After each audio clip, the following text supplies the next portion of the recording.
Bonjour à tous. Alors, pour cette vidéo qui va être un petit peu plus longue que d'habitude, je vais vous montrer, donc là c'est Clearbit, je vais vous montrer comment est-ce qu'on récupère les visiteurs d'un site internet. Ensuite, dans Clay, comment est-ce qu'on va trier en fait les contenus visités et valider que la société appartient bien à l'ICP. Vous allez voir, en fait, j'utilise zéro crédit dans Clay, tout fonctionne avec des formules.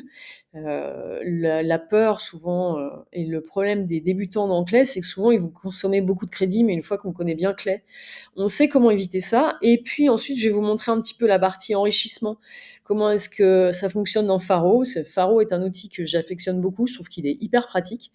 Il est en constante évolution et bon, juste pour préciser, Faro va vous donner des datas qui correspondent uniquement aux sociétés françaises. En tout cas, en termes de data, je trouve qu'elles sont très récentes, très pertinentes, ce qui n'est pas le cas, par exemple, d'Apollo, où vous avez des data pour les entreprises françaises qui sont vieillottes, voire plus bonnes du tout. Donc, moi, si vous travaillez sur le secteur français, le marché français, je vous recommande vraiment d'utiliser Faro. Et après, pour la dernière partie, création de campagne, etc., je pense que vous savez le faire, donc je vais pas forcément, je vais même pas du tout aller sur cette partie-là. Ça, c'était vraiment pour vous montrer comment ça fonctionne. Et donc, on va tout de suite basculer sur Clearbit pour que je vous montre comment ça fonctionne. Donc, alors Clearbit, c'est ici. La manière dont ça se passe, c'est que vous avez un time frame, donc un espace-temps, selon lequel il récupère, en fait, tous les visiteurs de votre site internet. Et ce qui est intéressant, c'est que, par exemple, moi, j'ai des contenus sur LinkedIn, donc je vais filtrer et on va voir les entreprises qui sont allées dessus. Donc là, je veux que j'ai shortlist, Belgium. Si je clique ici, donc je vois qu'ils ont été voir pas mal de choses. Visiblement, ils ont téléchargé un livre blanc puisque j'ai la page Thank you qui apparaît ici et je peux ici avoir des informations et puis aller voir leur site internet. Donc ça me permet moi de voir s'il y a un intérêt.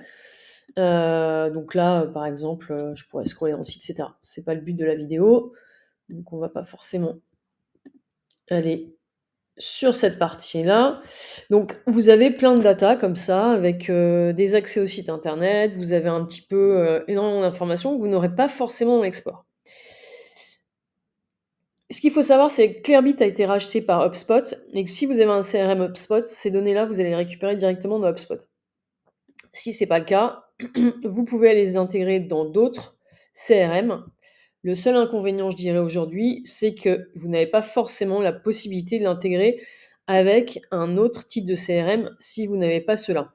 Donc, moi, je reçois des éléments, quoi qu'il en soit, qui m'intéressent. Ça me permet j'ai créé un système automatisé sans passer par là. Pour une utilisation très simple, en fait, ce que vous pouvez faire, c'est faire un download du CSV et donc vous le récupérez aussi simplement que ça. Donc une fois que vous êtes dans Clay, vous avez en fait donc tous les colonnes qui sont ici, donc on en a quand même pas mal. On a 42 colonnes, donc évidemment, toutes n'ont pas d'intérêt. Là, ça vous permet de voir un petit peu. Moi, je fais pas d'ads ou des choses comme ça, donc là, ça remonte pas, mais vous pourriez avoir l'info. En fait, ce qu'on va voir ici, c'est que j'ai soit de l'organique, soit du direct.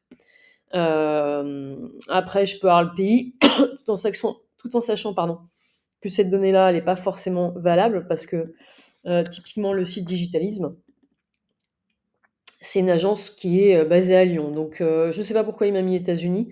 C'est un élément dont je me soucie peu. Ici, on a le nom de domaine alors qu'on a ici le nom de domaine. Donc, typiquement, ça, c'est le genre de données que vous pouvez tout à fait directement supprimer parce que pour ceux qui connaissent bien Clay ou ceux qui connaissent un peu moins, vous allez être quand même limité sur le nombre de colonnes que vous allez pouvoir utiliser. Alors, le but, c'est pas de toutes les utiliser, mais typiquement, compagnie exclusion, j'en ai absolument pas besoin. Annuel revenu, vu que l'information n'est pas vraiment rassemblée, je vais la supprimer aussi. Tout ce qui est audience, tout ça là, hop, hop, hop, on va les supprimer. Donc déjà, je suis repassée à moins de colonnes. Et ensuite, ça c'est pareil. Alors, total de sessions, non. Je peux garder. Moi, Twitter, ça me sert pas. Je ne vais pas récupérer de data sur Twitter. Ça, je vais le garder puisque c'est les pages qui sont visitées. La provenance, je m'en moque. Est-ce qu'ils ont levé? Alors là, c'est pareil, il y en a certains pour lesquels j'ai l'information, d'autres qui ont levé des fonds et j'ai pas l'information. Et ainsi de suite, je vais pas rester à vous maintenir là par rapport à tous ces éléments-là. Donc, je vais vous montrer ce que ça donne une fois que j'ai fait les colonnes qui permettent de valider.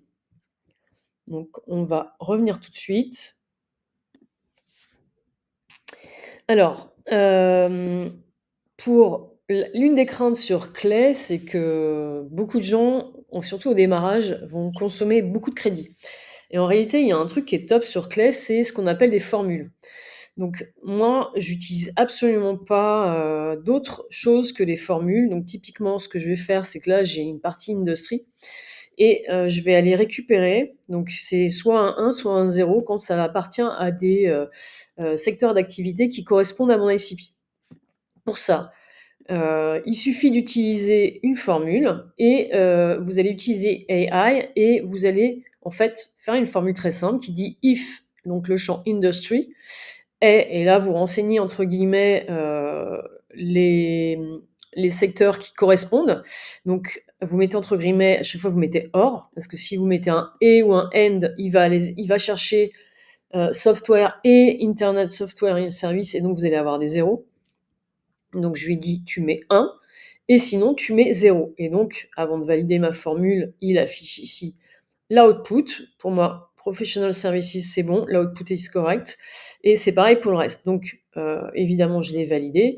Et donc on voit ici que dans mon tableau, j'ai les 0 et les 1 qui correspondent aux industries qui sont mes ICP. Ensuite, par rapport à la visite, les URL visitées, c'est-à-dire les thèmes intéressés par le visiteur, et ben c'est la même chose en fait. J'ai créé tout simplement une formule où je lui dis si put LinkedIn, ouais, ok. Je lui ai dit qu'en gros, si il n'y a pas de contenu qui correspond à LinkedIn ou au SEO, tu mets 0. Et sinon, si c'est LinkedIn, eh ben, tu mets LinkedIn. Si c'est le SEO, tu mets SEO. J'aurais pu faire des 0 et des 1, mais moi, à un moment, je vais avoir besoin de récupérer l'information, la nomination nominativement du thème. Donc, je fais de cette manière-là. Et ça me coûte 0 crédit. Et vous pouvez faire plein de choses comme ça sur Clay. Ensuite, au niveau de l'enrichissement, par rapport à cette vidéo spécifique, je vous ai montré un enrichissement qui touche Faro, parce que Faro est un outil que j'adore, que je trouve top. Et l'idée, évidemment, ici, c'est de montrer les fonctionnalités de Faro. Dans Clay, je pourrais sans Faro aller faire l'enrichissement des éléments, sachant qu'ici, j'ai déjà le lien vers les pages entreprises, donc qu'on voit ici. Et donc, je pourrais faire de l'enrichissement directement ici dans Clay. Là, dans la démo, je vais vraiment vous montrer, pour ceux qui n'utilisent pas Clay pour différentes raisons, comment est-ce que vous allez pouvoir enrichir votre CSV sans aller plus loin par rapport à Clay. Ce que je viens de vous montrer, moi, je vous déconseille de le faire à la main. Tout dépend du nombre de visiteurs que vous avez par semaine. Mais l'idée, en fait, c'est d'automatiser tout ça. C'est que tout ça, là, moi, je vous le montre à la main, mais derrière, mon système est automatisé. Ça permet, en fait, de gagner du temps. La seule chose que j'ai à faire, c'est d'aller récupérer mon CSV. Donc, je vais vous montrer maintenant Faro. Donc, voici l'outil. Donc Faro en fait se connecte avec énormément de, vous voyez, il y a pas mal d'intégrations, il y a des webhooks, vous avez par défaut ces 2 éléments sont connectés, après vous pouvez en rajouter d'autres si vous avez les souscriptions. Et puis il y a une petite fonctionnalité, alors pour l'instant elle est toujours en version bêta, qui est effectivement la visite de site web. Moi je continue de me servir de Clearbyte parce que j'ai des informations qui sont différentes. Maintenant je vais croiser les deux parce qu'il y a évidemment il y a des datas qui sont récupérées par Faro que j'ai pas forcément sur Clearbit. Donc il y a un moment il faut, c'est assez intéressant d'ailleurs de voir ces éléments-là. Donc, Faro, je vous expliquerai un peu plus longtemps les différentes parties, ce qui est intéressant dans l'outil. Juste, je précise par rapport à Faro, si vous faites de la recherche de prospects au niveau international, vous ne trouverez pas les entreprises dans Faro. Faro récupère les datas des entreprises françaises et uniquement les entreprises françaises. C'est aussi ce qui est intéressant parce que la qualité des datas qu'on trouve dans Faro ne sont pas bonnes dans Apollo, par exemple, pour le marché français. Moi, je trouve que les données, elles sont hyper vieilles dans dans Apollo, pardon. Donc, j'utilise pas du tout Apollo pour le marché français. Et donc, pour aujourd'hui, vous voyez, il y a un petit élément ici qui s'appelle import de fichiers. Et ce que vous demande Faro, en fait, c'est dans votre import, si vous n'avez pas déjà rajouté les éléments, vous devez à minima avoir le nom de l'entreprise, la compagnie URL, etc. Vous allez voir, comme on l'a vu sur Clay, moi j'ai company name et LinkedIn URL. Donc je vais juste garder ces deux éléments-là. Les autres champs sont complètement chantés. Donc je vais uploader le fichier et je vais mettre en pause le temps que le fichier soit uploadé et je vais revenir. Alors, pendant que le fichier upload, je vais juste revenir 2 secondes sur Clay, pour vous expliquer un petit peu une prérogative avant, que j'ai oublié de vous montrer. Alors déjà, d'une part, c'est que cette table-là, moi, je l'utilise régulièrement. Je ne refais pas une table à chaque fois. En fait, ce que je fais faire, c'est qu'à chaque fois, soit je peux automatiser, auquel cas je vais créer un webhook. Là, en l'état, Clearbit n'a pas d'API que je peux connecter à Clay. Donc, ce que j'ai fait, c'est que j'ai exporté le CSV et ensuite, toutes les semaines, je peux aller l'importer. Il y a d'autres subterfuges pour l'automatiser, mais en l'occurrence, vous pouvez faire de cette manière-là. Donc, ce que vous allez faire, c'est que vous allez chercher le CSV en question, donc par exemple celui-ci, et vous allez dire rajoute-le dans la table actuelle. Et là, par défaut, vous savez, j'ai supprimé tout un certain nombre de champs. Il va retrouver en fait les intitulés des champs qui sont actifs. Donc, ils sont tous là. Et donc, à partir de là, il suffit de faire Add to Table. Donc, moi, j'ai déjà fait les chansons là. Donc, j'ai un peu plus de choses. Et automatiquement, il a été recalculé pour chaque champ si il appartenait ou pas. Alors, évidemment, comme on peut le voir sur la partie Industry notamment, on a des choses qui sont vierges. Ça, c'est un peu l'inconvénient. Donc là, ce que je peux faire, c'est rajouter un élément sur clé en disant, donc là, ça reviendrait à faire par exemple juste ici, hop là. On va faire un insert left, on va faire add enrichment et on va prendre clé gen. On va rajouter celui-ci et par contre, moi, je vais prendre mes propres modules. Non, c'est celui en dessous. Touc. Voilà. Et avec mon propre compte. Donc, ce que je vais lui dire, c'est visite website, je crois que c'est company name, and tell me what is the industry of the company. Pourquoi est-ce que je le fais en anglais plutôt qu'en français? Parce que j'avais commencé à écrire en français. Parce qu'en fait, ChatGPT est meilleur en anglais. Mais si vous ne maîtrisez pas l'anglais, faites votre prompt en français. Donc là, je lui spécifie quand même de me retourner un seul mot.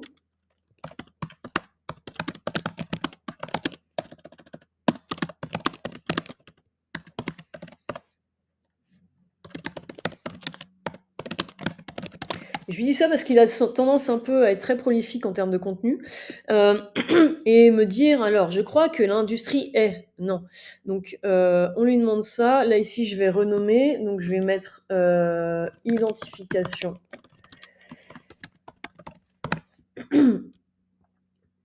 Hop, pour le différencier de celui-ci. Et alors vous pouvez faire un truc, c'est que only run if. Moi comme j'ai déjà des champs, only run if industry is empty. Donc là, normalement, il va mettre, vous voyez, là ici, will run, yes. Ok, on met output is correct, saved. Save and run, je teste toujours sur 10 éléments avant d'aller plus loin pour voir si mon prompt fonctionne bien. Donc là, forcément, tout ça, c'est évidemment l'inconvénient. Je dois pas avoir beaucoup de champs vierges en même temps. Donc on va le faire sur les champs vierges. J'aurais pu le run sur toutes les cellules. On va voir ce qu'il va nous retourner comme info. Et donc l'idéal, ce serait qu'il me remonte des termes anglophones. J'aurais pu aussi aller plus loin en lui disant, «Dis-moi si, cela correspond à professional services». Ça m'évitait d'aller faire un système en plus de calcul là. Mais en fait, ce qu'on peut faire, et là en fait, je suis en train de vous le montrer en direct, donc là, c'est textile. C'est qu'on va lui faire, en fait, un merge sales à partir de ces 2 là et donc ça aurait été effectivement plus simple. En retail, ça m'intéresse pas. Consulting, alors ça, c'est du professional services, mais consulting, c'est pas franchement, ma tasse de thé. Toc, toc, toc. Donc là, il est toujours en train de chercher, là aussi. Là, on va le run. Hop, ici aussi, là aussi. Là et là aussi.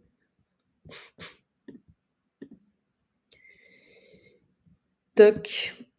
Je crois qu'on sera bon après. Donc on va le laisser mouliner. Et donc tout ça, une fois qu'on a le résultat, après on fait un merge cell. Et pourquoi est-ce que je fais tout ça? Parce qu'après, j'ai dupliqué en fait, si vous voulez, le tableau et je lui ai appliqué 2 filtres. Le premier filtre, c'est Industry Classification. Il faut que mes entreprises soient égales à 1. Donc vous vous rappelez, hein, j'avais dit, ici, si ces industries, sont égales à tel, domaine, secteur, tu me mets 1, sinon tu me mets 0. Donc déjà, c'est la première chose. Et la deuxième chose, deuxième filtre que je lui ai mis, c'est regarde le pass catégorie, donc on met à 0, et sinon tu mets le thème. Donc ici, pour simplifier, plutôt que me faire un filtre complexe, j'ai juste mis visite pass catégorie, donc ça c'est le nom de ma colonne, not equal to 0. Et là, en fait, il m'affiche que ceux qui ne sont évidemment qui n'ont pas l'info 0. À partir de là, donc là j'ai 10 lignes. À partir de là, je fais un export en fait ici. Alors vous voyez, hein, il est en train de faire le même job parce qu'en fait, mes cellules, peu importe dans quel tableau vous vous trouvez, dans quelle vue en fait, il va rajouter les mêmes colonnes. Donc de toute façon, là-dessus, il y a pas de mystère. Par contre, moi, cette vue filtrée, c'est de cette partie-là que j'ai exporté mon CSV parce que j'ai aucun intérêt d'aller uploader un CSV dans Faro ou dans n'importe quel autre système où je vais consommer du crédit. Même en fait, par rapport à Clay, je vais aller valider les entreprises ici qui sont égales à 1. Toutes celles qui sont égales à, et celles qui ont ces thématiques-là, toutes celles qui rentrent pas dans ma segmentation, je vais pas aller les enrichir. Ou en tout cas, pas pour cette campagne-là. Je peux l'enrichir pour d'autres choses parce que j'en ai besoin, pour des clients qui veulent faire une campagne spécifique sur tel type de secteur d'activité. Mais dans mon cas, je vais pas avoir de nécessité là-dessus. Alors, on va revenir sur Faro maintenant. Donc là, vous voyez, c'est mon fichier qui est ici. Et Faro m'a trouvé en quelque temps. Alors, j'avais que 7 lignes hein, pour vous montrer un peu ça. Donc là, ce qui est marrant, c'est qu'on voit que Bonanza, finalement, c'est un cabinet de recrutement. Donc, on a le cofondateur qui s'occupe aussi sales et marketing. Là, on a une prise de poste récente avec, pareil, service de ressources humaines. On a des infections, des orientations. J'ai un gérant. La gestion des holdings, bon ça, gestion des holdings, ça nous suffit pas à identifier. Donc généralement, ce que je vais faire après ça, une fois que je vais récupérer toutes ces données-là, c'est que je vais les travailler dans Clay. Services financiers, c'est pareil et je vais les travailler dans Clay pour aller obtenir des informations complémentaires. Donc savoir, par exemple, ici, on a un CEO, si, donc là, on peut ici directement voir l'organigramme et voir si, on a, un sales manager. Moi, ce qui m'intéresse, c'est directeur sales, en plus du CIO, pour voir le directeur général aussi, pour aller, par rapport aux services que moi je propose, c'est des services qui vont être de gagner du temps par rapport au temps passé des SDR et de l'équipe commerciale, ou même d'aller leur trouver des prospects. Donc par rapport à ça, je vois un team leader acquisition, donc ça peut être intéressant. Je vais rajouter ces gens-là en fait. Et donc après, dans Clay, je vais aller façonner ça de manière à pouvoir avoir suffisamment d'informations pour pouvoir préparer mes 3-4 messages. Dans mes campagnes, j'envoie pas plus de 3-4 messages, ça n'a aucun intérêt. Et ce qui est assez intéressant, ce que j'aime bien ici, et une des fonctionnalités que j'apprécie beaucoup dans Dans Faro, c'est justement l'information sur la prise de poste récente. Alors, là, je vois que j'ai un CEO. L'inconvénient d'un CEO qui est en prise de poste récente, pardon, hem, j'aime bien aller voir pourquoi. Toc, toc, toc, enfin, prise de poste récente, voilà, par exemple, vous voyez?